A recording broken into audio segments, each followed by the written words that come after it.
Hello, everyone, and welcome.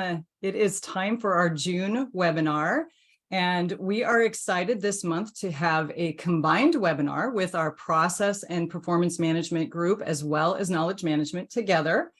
And we will be continuing the conversation that some of you might have heard at our conference this spring regarding the concept of managing process knowledge.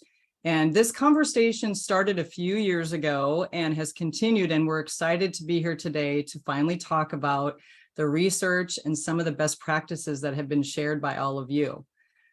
First, I should tell you, I am Lynda Braksiek. I am the Principal Research Lead for Knowledge Management here at APQC. And also with us today, we have Maddie Lundquist, who is our Process and Performance Management Research Lead. We have Brittany, who's our research manager for knowledge management. And I just want to say that I'm super excited to hear this conversation, and I can't wait to see what all of you come up with in the discussion thread. So please participate in the chat, get your questions, get your comments. We will be monitoring that throughout the webinar. And with that, maybe move to the next slide, and I will introduce today's speakers, who I'm sure most of you know. Cindy Hubert, our Executive Director and Subject Matter Expert in Knowledge Management at APQC, and also Mr. Jeff Varney, who is the head of our advisory services.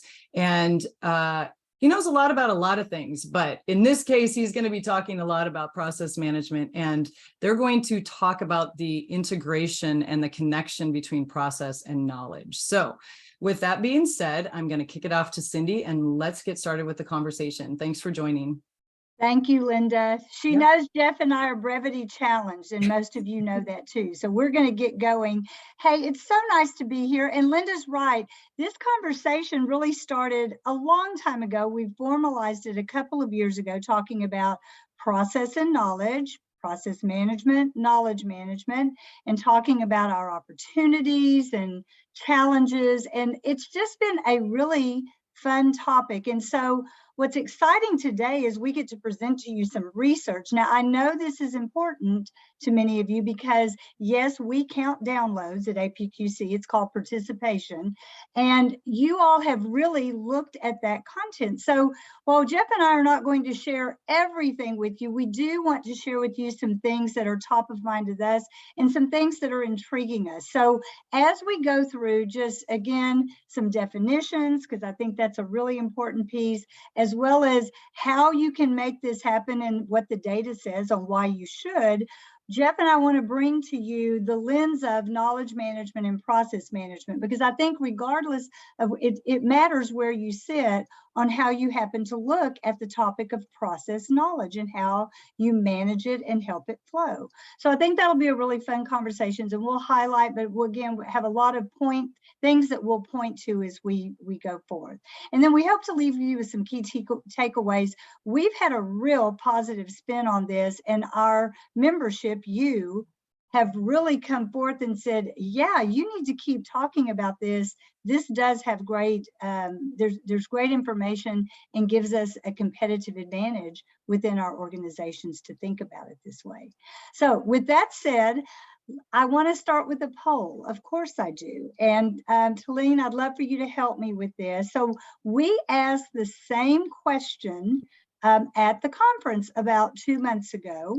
And I'm going to give you the results from there if you weren't there. If you were there, you saw them, but I want to do a little comparison. So you guys take a moment.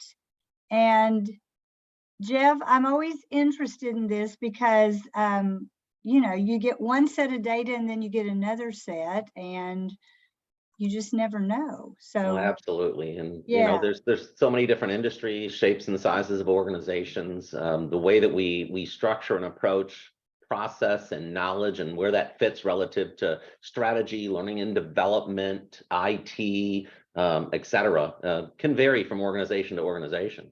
But yeah. I think no one would argue that knowledge is necessary for every organization to exist and be successful, and processes are how the work gets done. So you got to somehow make sure that you're managing both, whether it's explicit or in a more structured formal practice. So do you have it? Where does it sit? Can influence then how you approach it, but the foundational principles don't change. And so that's what we're trying to connect the dots to between the two audiences. So we're interested, do you have it in your organization? And select one. We're only going to give you, select the best one that fits you. Is it in the same group, in different groups, so that you have PM and KM? You have a process group, but no formal knowledge management group, or you have the opposite, formal knowledge management group, no process group, or no formal of either in my organization. And to Lynn, I can't quite see or the results. Maybe there we go. Okay. So let's do a little comparison. Housed under the same group, we have 16% of those participating. At the conference, it was 18. In different groups, so compared to the conference, 26% versus the 29% we see today.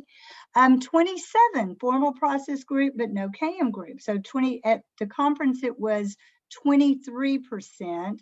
And I guess I'm a little disappointed. Look at that formal KM group, but no formal process group. KMers, we don't have a lot of process partners in that. At the conference, we had a few more process people there, Jeff, 21% compared to our 11% today. And then those of you who said we don't have it, well, we hope this is going to encourage you to get it. 12% at the conference compared to the 18% today. So that's tracking about the same, guys. It's not vastly different. And so again, I think we've got a good conversation to be had. And so just as yeah. I was just going to add, Cindy, real quick, you know, the results of the conversation we had at the conference are actually posted on the APQC resource library on our website. So if you want to hear that part of the conversation that is a prelude to this, we're not going to repeat it all today, but by all means, go and consume that information. It's published out there. So I'm not sure if that's one of the links at the end of the chat today, but if not, we can make sure to get that to you. Absolutely. If you all didn't recognize it, that was a subtle push to our resource library, which Lynda and Maddie will be very appreciative for you going there. Jeff and I will be too. All right, so let's get started. Let me do a little bit of stage setting and we'll get going with some definitions. So first of all, we have a comparative group here and we're calling them leading performers. Now, you know, APQC is real famous for saying best practice, proven practice. We just felt like we're a little bit early in the game to say this is best practice, although there's some real promise when you start seeing the data we have highlighted from leading performers. And there was 15% of the total group were classified as leading performers. And to identify that group, just so you know, and this is also on our website, you can get more detail on the rubric we use, but we average responses to a series of questions assessing the effectiveness of implementing strategies and governance around managing those process knowledge to improve performance, reduce risk, and engage employees. So you can see the rubric and learn more about that from the website. We have that as a link. So let me get started now, and I have to start with definitions. Yes, you've heard me say this at least 7 times, probably bordering on 10 or so. And I want you to think about definition here, because when you start defining process knowledge, and I'm not calling it knowledge management process knowledge or process management for knowledge management. That's not it. It's process knowledge. Jeff Varney, see, he's very subtle, started talking about this at least a decade ago. We've worked together a very long time. And I listened to it and I was like, yeah, that makes such good sense. And, you know, I never really questioned it until we really started talking about it and formalizing it. And so I think what I've asked him to do, first of all, is just define it. I'm going to give him the honors of doing that. And then we're going to show you some data around that and why we think it matters that you really get these definitions clear. And you'll see that vein through the entire thing. So Jeff, take it away. Let's talk a little bit about process knowledge. Absolutely. And you know, the key thing is to say is all of our knowledge process knowledge. And you can quickly say, well, no. So then you have to say, what is process knowledge? Well, knowledge exists in many different forms and is used in different ways. So if we think about knowledge, it could be customer knowledge, it could be supplier or vendor knowledge, it could be technology knowledge, it could be knowledge about the flow and the activities within a process. So there's lots of knowledge out there. So how does it really connect? Well, if we want to start to get to a definition of process knowledge, we have to start with, what do our people need to know about the process itself? What is the process? What are the activities and steps within it? How does technology support those steps? Where are there tools? Are there templates? Is there critical experience or discipline-based skills that they have to bring to the process to be effective, right? So it's everything about the who, the what, the how, the when, the how fast, the how much, the quality expected in the process. What are the expected outputs? So there's a tremendous amount of knowledge there about the process, more than just what is the flow, all right? Documenting the flow, a process flow chart is not capturing all your process knowledge. Who does each step? Who do they collaborate with? How do they do it? What do they use to get it done? Well, how are they measured? What are the past performance measures and what are their targets for the future? So much knowledge about the process itself. Now, there's also the knowledge that's either created, used, or consumed by the process itself, and the knowledge, as I said earlier, that people bring to the process to be effective in performing the work. So that knowledge that's used in the process. It could be that I'm performing a research into the application of technology to one of our new products. Well, I have that technology knowledge I need to bring into that process of evaluation to then determine its appropriateness and then decide, do we or don't we, and how much and how fast to make that product and the processes that allow us to design, develop, market, sell, deliver, and support that product now kind of make it effective. So I often use the phrase along the years here that knowledge is the fuel to the engine of process. Knowledge about the process enables people to perform their role within the process, but then the knowledge that actually is being consumed, created, and the output of the process is often in knowledge artifacts. So when you now put it in that context, is there any knowledge, whether it's customer knowledge or it's technology knowledge or it's market knowledge, is there any knowledge that exists in our organizations that doesn't exist for some process? And the answer is no. It's all there so we can get some work done with it. If we create knowledge, it's an output of the process. If we're gathering knowledge, it's to fuel the effectiveness of people getting some job done, and they get that done through process. So I'm not trying to say process knowledge is all knowledge, but we have to recognize what the process is, who, how, and when, and then what is actually flowing and enabling the effectiveness of that process. It gets very holistic, and it's all about ultimately enabling people, whether they're designing the technology, developing and marketing the product, delivering, supporting, doing the finances on it. It doesn't matter what your role is in any organization. The knowledge is what's going to make it effective, and it's making your job to do your processes, perform your role, do the work through process effective. So it's important if you can contextually start to think about this, because it shows the connection between the work we do in getting our processes under control and getting our knowledge under control. They both are serving the same outcome, which is clarifying and enabling the business to get more done, better, faster, cheaper, the way it needs to be done. So anyway, Cindy, why don't you build on that a little bit from the knowledge perspective? You know what? No, I just want to say, because I want to show them the data and why we think this is important for definition. So guys, just for a reminder for my knowledge managers out there, years ago, we really struggled with the definition of knowledge management because it's such a complex, multifaceted discipline. And what Jeff's describing is because of the asset we deal with. Now enter in the process people. And I just think it's going to behoove us to try to keep this simple. And Jeff, I like the way, while you gave us lots of depth, I still think this is a really simple way to look at this. And I hope the audience will take your visual as they begin to think about this. But let's look at the data, right? Because that's what the fun part. Absolutely. And when we start to look at the results from the research, you can see Cindy mentioned the difference between the leading performer and the others here. Over 434, I think it was, participants to this research. And as we look at how they answer this question of does your organization have that formal definition of process knowledge? It may not match what I just put up there, and that's where they might be able to enhance their definition. But just to be able to say, what is it?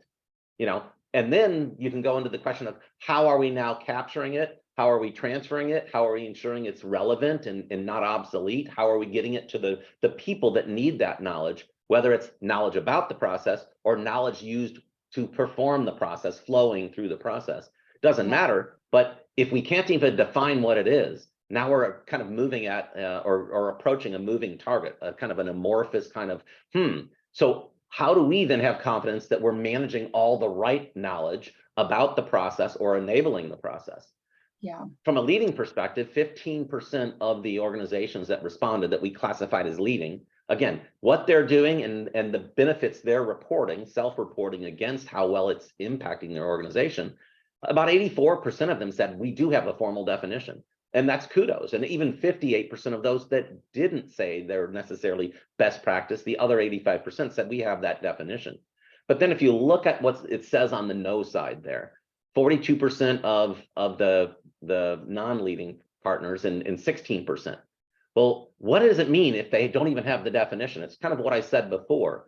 If they want to help people get the right process knowledge to influence, or even better, to control and improve the performance of the work that's getting done, they're, again, they don't have this cohesiveness to say, are we getting all the right knowledge under control so the process can actually happen the way we expect, whether it's for our stakeholders, our customers, or even internally to reduce the frustration and enhance the collaboration across our departments and functions. So a huge opportunity is still there, even if they have the definition. We'll look at in the data below that then, what are they doing with that definition? Because there's even more opportunities as we dig through here. Absolutely, Jeff. And that's what I'm saying, guys. As we go through, just remember this data, because you will see some really big differences in terms of how people are tackling this. And in fact, in the next slide, and what clarity can bring forth for you. And we'll get more of that as we start peeling back the layers of knowledge. So Jeff, whoops, sorry, skipped one. Perfect. And I'll just kind of do another call out to the research, and Brittany in particular, but collaboratively. Just today, some new content went on our resource library that actually highlights all the details behind the leading and the rest of the organizations from this research. So it's out there being published, and if you need a connection to it, hopefully the link is on the last slide today.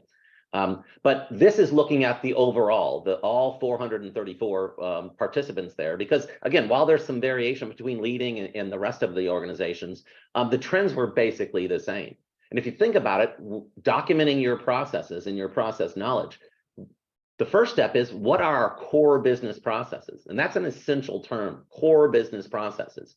If you look at APQC's process classification framework, we talk about the core processes or the operating processes. It's why we exist. It's what our markets and strategies are, and the products and services that we are going to produce and deliver. It's how we market and sell them. It's how we deliver them, and it's how we support them. That's our core business, who we are and why we exist. And there's many, many other important, very important processes around supply chain and procurement, around managing our people, our technology, our relationships, our social obligations within our organizations, all very, very important. We call those the management and support processes. But we focused on, if you need to get your core process under control, that's what's most critical, why we exist. Yes, finance, getting that under control, getting the knowledge for HR, for IT, it's still very enabling. But if you don't have your core business defined, wow, what a great opportunity. So 3/4 of organizations in this study said we have defined our core businesses. What is our core business process, right? But then as you look through here, have they mapped it? Only 66%, right? Do they have formal desktop procedures for those processes? Only a little more than half of the organizations have that. So, what you think about is, if from top to bottom here, what is our core business, and what are the lower level knowledge assets that support that, right? Standard operating procedures, how-to guides, training manuals, etc. It may be how to use the ERP solution, or how to use some process mining tool, or how to use the knowledge collaboration tools to collaborate around the work that you're doing. Whatever that is, people start with, what are our core business processes, and what are the pieces we've got, the knowledge assets that help people to get the work done. But formally then capturing the rest of that process knowledge I mentioned, the who, the what, the how much, with what, we're not doing as well there, right? So again, for our core business, what we exist for, and we're seeing just over a little bit of 50% of that core process knowledge is being captured. What a great opportunity for us collectively, from a process side, from a knowledge side, or together, even more important, because we can do it better, faster, cheaper if we work together to now get that critical knowledge in place. I'll say one more piece here as a precursor to where we're going, and then I want Cindy to kind of build on this a little. But if they're not documenting it, then what does that mean? The knowledge may still exist. They're getting the work done. It may not be standard. It may be a little bit fragile. It may not be controlled the way we want, but that means it's being done through tacit knowledge. It's what's in people's minds. Tacit knowledge is powerful. We can't document everything about our processes and all the knowledge that we create and use within our processes, but we have to manage both what we can document and try to get that explicit and in usable forms. And then we need to also ensure that we can manage the tacit knowledge that does need to exist. That's a huge opportunity there. So Cindy, why don't you give a few thoughts on this one before we move on? So Jeff, you know, this, I had to think long and hard about this. What Jeff is describing for me, kind of looking at it through the knowledge management lens. First of all, when I look at the 74% defining your business processes, the 66 mapping it, that just, I think KMers just kind of looked at as that as a standard operating procedure that a process group would do, or your business is going to do about the what they do. I think what knowledge management brings to the table, and what we've been after all, is that know-how you just described. And when you look at all these categories, it's that, and Maddie, thank you for describing what a desk procedure is in our chat. But when you start documenting that, you are starting to get into that know-how, the more tacit knowledge that needs to reside. And so I want to remind my KMers, our whole mantra all these years is getting the right knowledge to the right person at the right time so they can take action and make something happen. And we're famous for saying embedding knowledge in the flow. Well, if your flow isn't working really well, and we've said this for years, you're going to have some issues. And as Jeff said, you're going to have some knowledge loss. There may be issues with business continuity if knowledge leaves or moves around during any type of disruption that you may have, whether it's digital or mergers and acquisitions or reorg, whatever it is. So I just think that this data brings us back to the goal of really connecting our knowledge through process flow. We want knowledge to flow, process flows, and then if we spend that extra time embedding it, I just think it gives us a really elegant way to build in our knowledge management toolkit, the whole process play. Absolutely. Lynda, any questions that you want to pick up? Yeah, go ahead. There's a question in the chat that I think is a good one that might need to be talked about. It was in reference to the third step, which I think is the mapping core business processes, but they were asking, talk about the difference between a knowledge and a process map, because I think it depends on your perspective how people may have answered that question. So maybe you can help clarify that. Absolutely. You want me to go first, Cindy? Yeah, go first. Yeah, go okay, ahead. Great. You know, it's interesting, the concept of process maps and knowledge maps, and I'll go back to 17 years ago when I joined APQC, and I started seeing knowledge maps and process maps, and I really said to a certain extent they're just two different ways of viewing some of the same needs and challenges there. So oftentimes our knowledge maps will be based on the processes and the activities or steps within a process. Most of our most common knowledge maps are that way.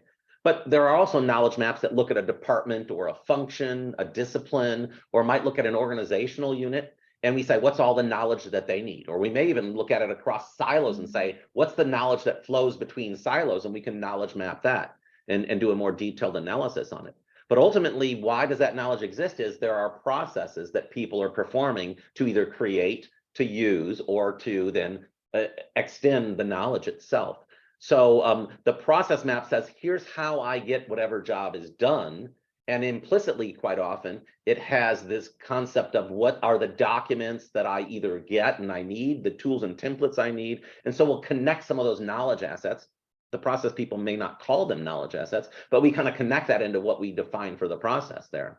We also talk about what they need to create. You're going to produce this report, you're going to enter this data here, whatever it is. And so they're modifying or creating or extending the existing knowledge. Yeah. So the process map implicitly implies some knowledge flow and some of the knowledge elements or assets that are used, created, et cetera. But it doesn't explicitly. So way back, I started to have people do what I call a process knowledge flow analysis, but it used the knowledge map and the same knowledge mapping technique from a process perspective. Let's look at our process. and let's now ensure we understand all the knowledge that's needed. And it's very empowering to now say, how do we make sure that the process is designed and documented? And if it's not documented, it's tacit. How do we ensure that the expert or the nexpert can pass that on to the novice and ensure that the work still gets done? Absolutely. So they're really just, again, two forms of what I think is the same thing. If you look at it more holistically, the process map is not just the flow, but it's all the things that enable the flow. The knowledge map is not just the knowledge elements, but it's where they're used, who uses them, and how they use them, which connects it back to process. Yeah. And Dion, this is Cindy. I'm looking at your chat. I agree with Jeff, but she says she's used knowledge maps to identify assets and highlight operational gaps or issues. Absolutely. And so what we got on, and it's all over our resource library. You can find knowledge maps that have the processes down the side, the steps, within detailed knowledge analysis. Did you hear how Jeff Varney just subtly said process knowledge analysis? See, that's what he started doing with me years ago. And intuitively you go, oh yeah, okay, that's easy. No, it's not easy. You have to think about your approach and your strategy for it, which kinds of, Dion, hang on, because we're going to talk a little bit more about knowledge maps. They're a key technique in here to help bring this together from a process knowledge perspective. And it's really interesting. Again, we've seen this for more than a decade. When we do a knowledge map, if we take it there, whether we did it with the process people or not, when we do the knowledge map and we say, what is the gap? Does it flow properly? Is it complete? Is it correct? Is it in the right form? Whatever the gap might be, is it timeliness?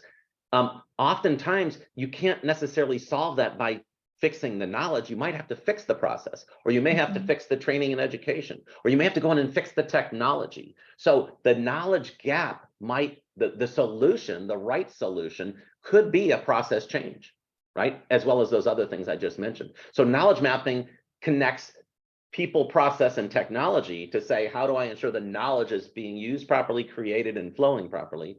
The process map says, how do I connect the flow of steps in the work? And do I know all the knowledge necessary to do it and optimize it and get the right outcome? Again, two ways to look at really the same problem. We're all trying to drive the performance of our people and all the supporting technology that enables them. But a great starting point is this, where we ask approximately what percentage of your organization's core business processes are documented. And here you can see a pretty big difference, Jeff, right? So leading performers have more than 67% of their processes documented, but more than 2/3 of the others do not. And I think this was a little bit of a disappointment to you, if I remember the initial conversation. But then we talked about the dynamics of process.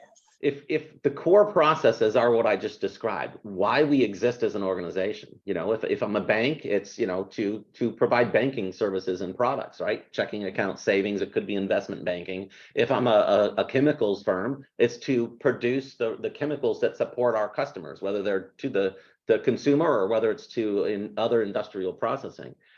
So our core processes, what we do, why we exist, to say that. On the previous slide, we said about 3/4 have defined what their core processes are, but about 66% have documented, right? But when you look at it more closely for leading versus non, and you say how many of or how much of your core processes, then you say 2/3 of organizations overall have less than 75% or 50 to 75% of their core processes documented. What a huge opportunity. Again, back to what I said before. That means it's tacit or it's scattered into other assets that they can't cleanly identify as the knowledge that's necessary about their core processes to define them, to orchestrate them, to fuel them. So that is a huge gap. And therefore, if it's tacit, how are we getting the work done? Well, it's kind of sneaker net, and it's collaboration, and it's institutional knowledge that exists in individual people, maybe, and it's the heroes, right? We rely on strong heroes, and that on the job training to transfer knowledge so that it gets done, right? And if that's our core business, and 2/3 of it is tacit can be powerful, and we can use great knowledge practices to enhance the tacit exchange. But much of that probably should be explicit. It's always going to be a blend of the two, but that's a huge gap for both the process and knowledge audience to say, how do we start to close that gap for the core part of our business. Absolutely. And Jeff, so if this is the case, and you and I had a lot of discussion about this with Lynda and Maddie, it's more important than ever to have knowledge management, whether you've got it formally or you're thinking about it as part of an enabling business process. Because if we don't, then you just rely on a lot of fragmented tacit knowledge for work to be performed. And no wonder it's hard for people as they enter into the organization and getting onboarded. What is it that I do? You know, they come with some know-how anyways. And so you also mentioned, and I think it's important to remind everybody, processes are dynamic. So many times I think we say, oh, they're documented and there it is. Yeah, but they're dynamic. And especially if it's a knowledge intensive process, Jeff said, he'll tell you this, it may not be a good idea to map it all. Knowledge intensive may mean that you don't necessarily do things in a sequence, but you'd still need to have an understanding of what that sequence is and understand the variations when different types of knowledge assets are needed to help performance, right? Yeah, there are many types of knowledge intensive processes, some that are still very transactional. You do step A, step B, step C, and you can define it, map it, clarify roles on that. But there's many, many processes out there that are knowledge intensive, even more of the knowledge intensive processes that are not really systematic or sequential. You need to do these 8 things in some fashion, iteratively. And then when you've done all 8 of those, you get to a point where you say, what's my result? Right? And there are many, many processes. Think about research and development. Think about some of the marketing and the ideation and the creative types of processes out there. And it doesn't always follow the same flow. So when you try to map it, do the process map, you realize that there's 1,000 variations and you can't map them all. And then someone says, well, you mapped the 1% there. That doesn't help me. I can't do my job. So recognize that some processes need a high level structure. Do these 8 things. Here's when you should do this set sequence first. Here's how the sequences fit together. That's the critical process knowledge, not do it this way in this sequence every time. That's really, really powerful. So Cindy knows this. Way back, looking at one of our APQC processes, we got 2 of our directors together and I kind of facilitated. And they were trying to document and improve a process. And it was one of those very processes. And it was like, but there's a different variation. Every time we would map out a little sequence, but there's a different way. There's 5 exceptions to everything we mapped. And I said, it's because we're trying to map something that doesn't really need a map. Here's the 5 key steps. Here's what you do in each key step. The business rules, the roles, the expected outputs from that, but trust your people then to do what's right within that step. Don't over document it because you can't. It defies doing so. And that's a risk we find on the process side of trying to over prescribe sequences where they don't exist. So documenting them properly is the right thing for the process side to do. Ensuring that knowledge then flows and is able to be used by the workers is the knowledge piece of that. Absolutely. And so I love, let me take you to this, guys, because this is kind of leading up to what we've been talking about and giving you a visual. And shout out to Brittany Dixon. I said, can you give me something with people? And boy, did she. Look at all those little people.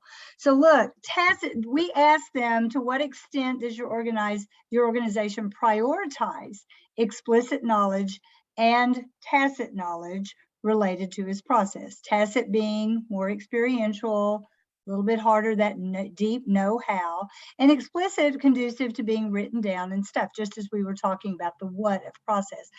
And when you look at this with leading performers and then the other comparative group, it's not that the numbers are vastly different when you add them together, when you say essential priority and high priority.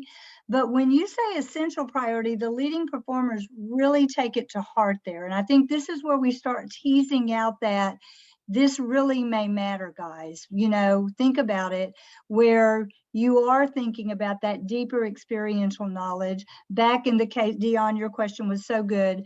How do you use these? Because you really may have to bring in that knowledge map to really get to that deeper tacit knowledge. So again, I think it's, I just think this is really a great slide for us to think about in terms of the data and how we're going to think about this and build this into our workflows and what we're doing. Jeff, any comments from you? Absolutely. Yeah, Just a quick thing here, again, when you kind of look at it in summary, 50%, okay, but 50% of our core process knowledge isn't a priority. And I really focus in on the dark blue here, the essential priority. If it's what we do and we don't have 80% or 90 or 100% of organizations saying we think it's an essential priority to make sure we're managing both our tacit and explicit knowledge about the core business, then what are we doing? So I really, this one is like, I don't think maybe they're thinking about it the way I do. But again, if we're the knowledge and process stewards and enablers for our organizations, then working with the business leaders and making sure that they understand they better get their core process under control if they've got strategies to evolve, extend into new markets, develop new and innovative products, et cetera. If they can't get control of their tacit and explicit knowledge about the work that they do and how they do it, then boy, they're having this ambiguity or this kind of uncontrolled set of knowledge that is a barrier towards their strategic outcomes, to be perfectly honest. And maybe we have to start characterizing it to them that they need to care about this, because this is what fuels getting the job done and fuels the changes and transformations that they're looking for that often they struggle with. Absolutely. So I'm going to keep us moving. You can see we think this is pretty profound. And as I said, imagine if this represents all the people, and many of you have thousands of people with this type of knowledge, and we need to do something to harness it. And so the question becomes, what can you do about it, right? And we've asked the question of what kind of strategies do you have in place to deal with process knowledge? Jeff, any insights into this? Yeah, again, it's interesting to see here the leading performers are doing a little bit better here, but the elements are about the same. But look at what we're doing in the elements here in particular, right? Communication. It's about people. I mean, it really is people, people, people. If we aren't communicating, here's what you're supposed to do. Here's the enablers to doing it correctly. Here's what you're supposed to create and how you should flow that, and so the next person in the chain can do their job effectively. Then again, if we aren't communicating first, having awareness and making sure there's that simple exchange of responsibility and collaboration, we're missing the mark. So glad that one was first. Again, it's all about the people. But then the next part there, back to my previous slide comment. But if we then don't have a strategy to say, and how are we going to manage that knowledge, the knowledge about our processes, where we need to fill in, convert tacit to explicit, where we need to ensure that what is tacit has the communities of practice or the nexpert to expert relationship for coaching and mentoring in place, so that we can move what's hard and can't be documented. You can't just put on a video or in a knowledge asset that you put in a repository somewhere. So if we don't have that strategy, that's kind of the next essential key. And then once we've got it, again, what are we doing there? So you'll notice on the lower end here, and I think this is actually a pretty good spectrum. Start at the top, focus and get those under control, but you can't stop there. You've got to get down to knowledge maps, for instance, that identify all the barriers for what is needed for people to get their job done through the process. Absolutely. I want to stress one point and move us on in the interest of time. But to my KMers, we already know that one of the level 3 capabilities for knowledge management is having a documented strategy. So look, take that to heart. Include process knowledge as a strategy if you have the opportunity. I think it can be very powerful. And if you have process management in your organization, you can partner with them. Yeah, and it should be part of the process strategy also. And if you don't see the connection between a process strategy and a knowledge strategy, it means we're working in silos. And while we might, because we know each other or we stumble across each other through happenstance, connect and do better, what we really are doing is we're creating two different ways, and the business gets confused. We consume more of their time, and that's not really effective. So if we work together, it's a huge opportunity to really do what we're there for, which is help the business drive performance and strategic fulfillment. Absolutely. So continuing on along with our tacit knowledge vein, Jeff, we've seen there's always going to be tacit knowledge, and so much of our processes have it. Oh, absolutely. Yeah. And again, the effectiveness, and this is where I think the knowledge or the process audience often misses the mark then, is that we try to stress when you're designing that process, whether it's an update or it's a simple continuous improvement, or whether it's a complete redesign or a new process for that matter, you have to design how it's going to operate, how it's going to be managed by the organization. You have to think about how it's supported and sustained, and design that also along with your process. And what that means is you have to think about change, and change management is often through many different knowledge management techniques.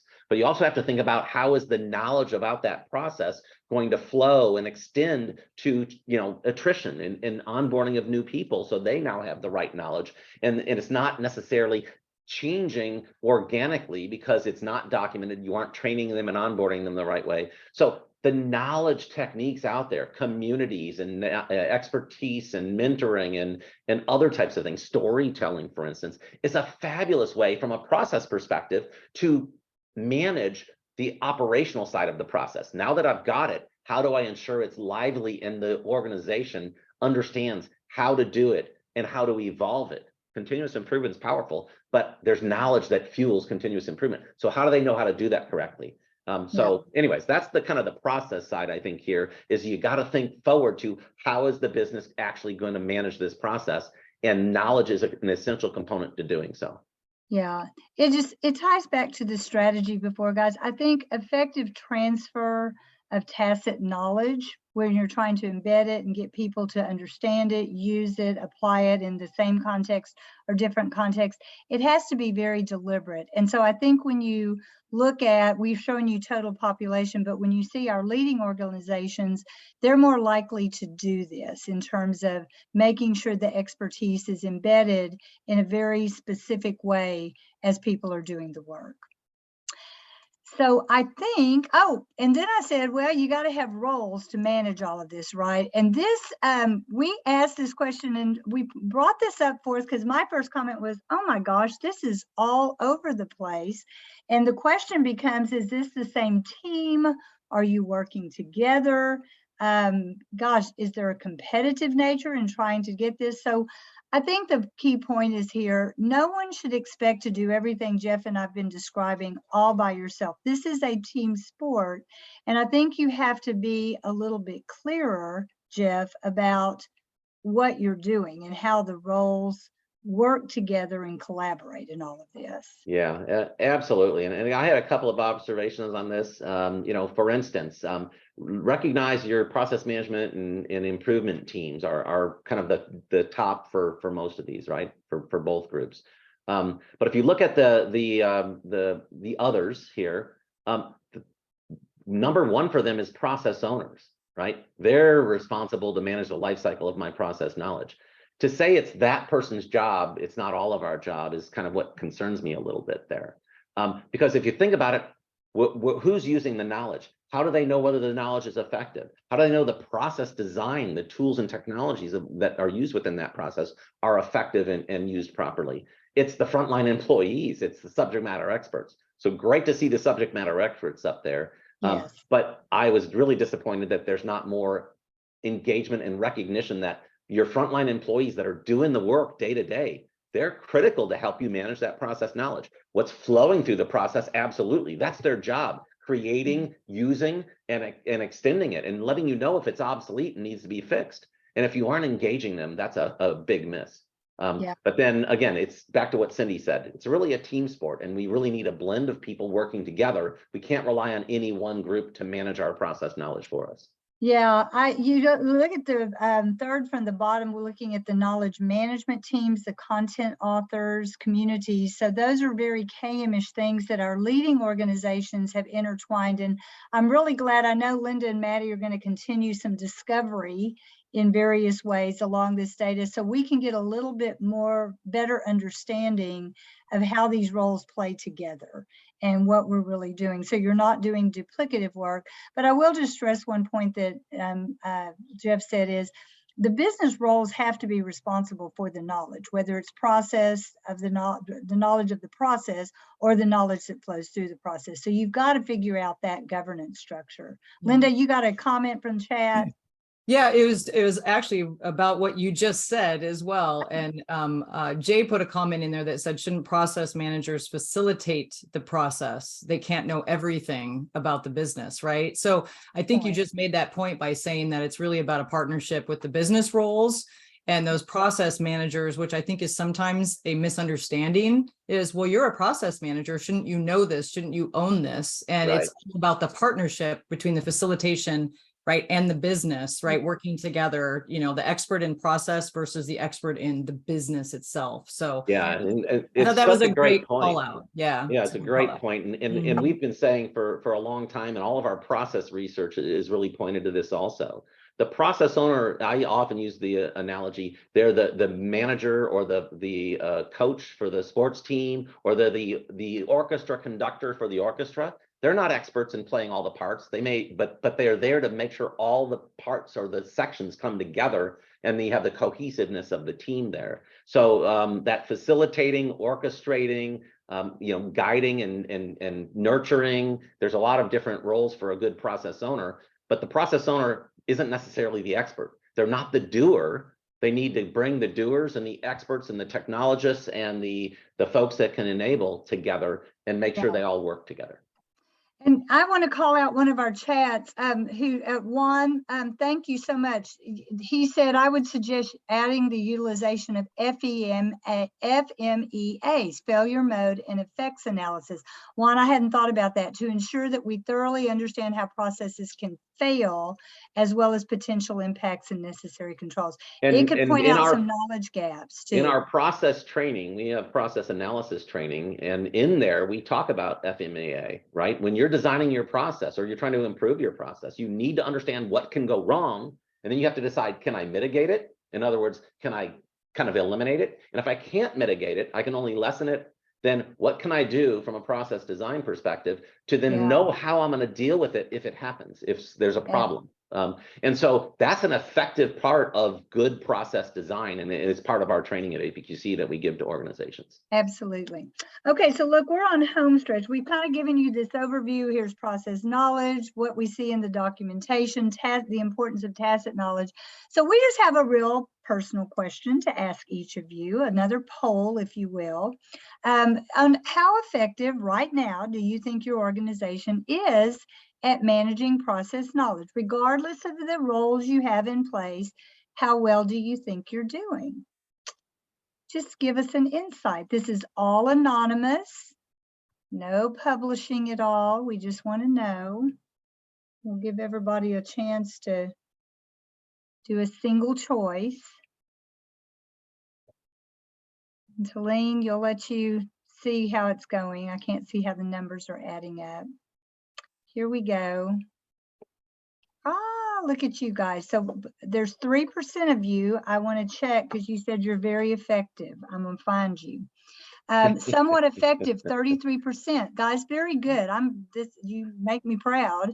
Early in the journey, absolutely. I think we have an opportunity to work together to get more insights and information to make this easier together. And 23% of you said a long way to go. And I feel I feel it. I understand. So look, there will be barriers, right? There will be some naysayers along the way. So let's look at these barriers to success. And a lot of these, Jeff, didn't really surprise me. We at Knowledge Management, we've been talking about barriers for years because it always seems like we're hurdling them, right? And I always say, act like water. You know how water goes around rocks, and try to get over them. But Jeff, look at that 38%, which we get lack of time and resources. What does that mean to you? Yeah, and that's a huge one in my mind. And as I said to you recently, Cindy, the most important words in that statement there are within the business. As Lynda said earlier, they have to own the work that they do. And they're the ones closest to its appropriateness and effectiveness. And if there's lack of resources from the people that own and perform the work, and we're there trying to help them through knowledge and process best practices and skills and competencies, but we can't get their attention. But what I said earlier, if we're both going at them individually and we're trying to double book their time right? From a knowledge perspective and then from a process perspective. If we go in collectively, maybe we can now use their resources more effectively to accomplish both better knowledge and process. So that's one way you can look at that, to say, if the business doesn't have the time to work with us so we can help them, let's find easier ways to do it collectively. Yeah. Guys, I'm going to say this, and from a knowledge management perspective, for years, people said, oh, people hoard their knowledge. And what we found is they actually really don't. I mean, it's a rare occasion, but they actually hoard their time. And that gets me back to going all the way back to a definition. We're not clear about what it is, what we're going to do, and then the value, the what's in it for them as they do this. Because I do still believe if you can make a strong enough case to say, we're going to make you more productive, we're going to make you, a better it's customer service representative, we're going to help you do these things, then I think that you can get people to come along if you can show them that. It's not that the hard work isn't needed, but it'll happen. So probably enough said about those barriers. And I'm just Brett had a comment in the chat there I wanted to mention real quick, please. And it's about the thought that if people don't understand the long-term effectiveness of getting our process and knowledge, or our process knowledge, the process and knowledge skills to help us under control. And I think that's a part of the challenge and part of the big opportunity for us is, how do we start to help organizations recognize that their processes and their assets, our knowledges, are core business assets, right? And if you truly want to transform, if you truly want to enter a new market, if you truly want to incorporate new evolving technologies like generative AI, for instance, if you don't understand the processes, what and how we do it today, who, how much, with what, and we don't understand then the knowledge necessary to fuel that, then you can't harness things like generative AI effectively for the really challenging things that are out there. So creating the awareness that how we take advantage of not detailed process documentation, sometimes that's not appropriate, but what's the critical process knowledge for those processes that affect what we're trying to achieve, whether it's transformation, whether it's new products, it's innovation, it's markets. Understand what that critical process, what the critical processes are, the critical process knowledge, and now go tackle it. And you're gonna, and that's really where the success, I think, is gonna come from there. Absolutely. Anyways, let's keep moving, Cindy. Yeah, and I'm going to just pause here because Jeff and I have a few key takeaways, but some great things going on in the chat. So I'm just curious, Lynda, any questions that you had come up that you wanted responses to, or shall we go on and just help people get their questions in? I think we'll go on so we can end up, there's a couple of good questions in the Q&A, but I think we follow up with a little bit more detail on those questions and provide them to everybody after the fact as well. Yeah. That sounds great. Very good. Thank you. So, okay, we always have key takeaways. Of course we do. From the KM perspective, guys, I think there's so many opportunities here. If you're just getting started in knowledge management, really consider this, because it's such a streamlined way to think about embedding knowledge in the flow. It's not that it's easy per se, but I think it'll help you really dig core. I know that our friends at Carrier Team 1 have sustained their program for over 25 years through ups and downs, and they started with embedding knowledge in the flow of their core business processes. So I know it worked, the evidence is there. I think this just gives us so much more opportunity. And I guess my big takeaway is, and you see number one, just define what you're doing. Please. To me, that is just critical in terms of making this work. Jeff, give them your takeaway. Yeah, and it's similar, but we've talked about a number of these key points over the last hour.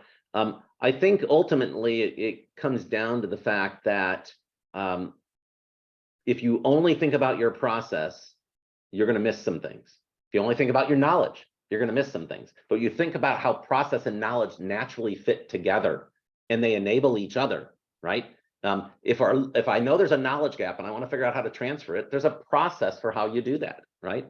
And what is that knowledge serving, which business processes, and how are you now ensuring it aligns with the performance of that business process? Is it through refresher training? Is it through a community? Is it through some targeted best best practice transfers, some knowledge elicitation sessions. So you got to kind of connect the knowledge work and the opportunities to the processes. And you've got to make sure the processes are thinking about the knowledge that enables them and fuels them. Because again, without touching the two audiences together, you can't really drive any true improvement. You're kind of implicitly always touching on both, even if you don't realize it. Absolutely. And so just as we leave you with, before we turn it back over to Lynda, just this is just, again, some factors that make managing process knowledge and benefits from doing it. I think there's nothing surprising here. Again, not trying to line up the two, just showing you the top 5 in each category to really take a look at, and just understanding there's some benefits to be had, and there's some factors that you do need to make a priority. And Lynda, Jeff, I don't know if you have one last thing to say. That leaves Lynda just a few minutes for any final questions or follow-up. The most important summary is that whether we're approaching process or knowledge or both, it's all about improving the organizational performance, the ability to get the job done and to evolve that, because change is always going to be necessary. That's what this is all talking about, helping us to enable the business to do better, Absolutely. To grow, to mature, and evolve. So please take this poll, guys. This is for Lynda and Maddie, so they can really focus their efforts. Lynda, I know you need this information, and Maddie, you too. Yeah, we want to know, do we, keep alignment, ability to recognize our value, no alignment needed, keep them all separate, or build on the capability? What do you, give us some feedback, please. And while you're answering that question, I just want to say I threw something in the chat that we're gonna try to do some case studies and have some conversations around this managing process knowledge. It's been a little bit challenging to just get everybody kind of on the same page thinking about it. So for those of you who have said you're doing it mostly or somewhat well so far, reach out if you want to have a conversation. We'd love to hear about any of those best practices that are beginning to work in your company and some of the areas you're still being challenged with. I think it would really be helpful to other members as well who might be struggling with some of these things, to add a little bit of application of this out in our resource library. So I threw that in the chat if you're interested. Take a look. Absolutely. So continued alignment, ability, build on the capabilities. Okay, guys, well, thank you. You're singing from our hymn book, so we really appreciate that. And Lynda, I'm going to turn it back over to you on behalf of Jeff, Varney, and I. Thank you all so much. What a great conversation, and we're excited. We're glad you are too. Yeah, and there's a few 3 or 4 slides we always throw you at the end. So a lot of the resources that were referenced today are listed in links at the end of the presentation.